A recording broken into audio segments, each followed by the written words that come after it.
Usap nga tayo. Sara mo nga yung pinto. Ikaw talagang lalaki ka, ha? Ikaw? Kasama mo na ako sa labas?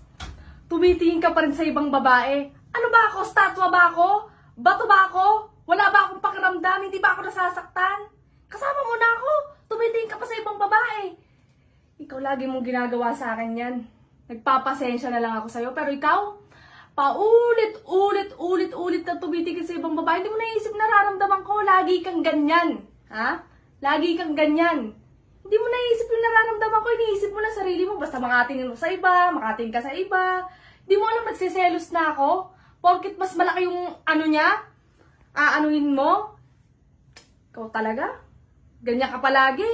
Ikaw? Alalayasin na lang kaya kita dito sa bahay. Doon ka na lang tumira sa tinitignan mo kanina. Kulang na nasundan mo eh. Ha? Wala ka namang ginagawa. Hindi mo naman ako iniintindi. Iniisip mo lang sarili mo. Basta makatingin ako sa ibang babae.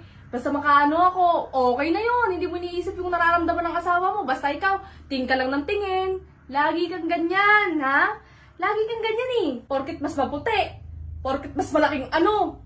Aanuhin mo na. Tapos kanina, Mariano! Ano yan? Sabi ko sara mo yung pinto. Oo, sinara ko. Sabi mo sarap yung pinto. Sabi ko sara mo lang, hindi ko sinabing lumabas ka. Ikaw, lagi kang ganyan.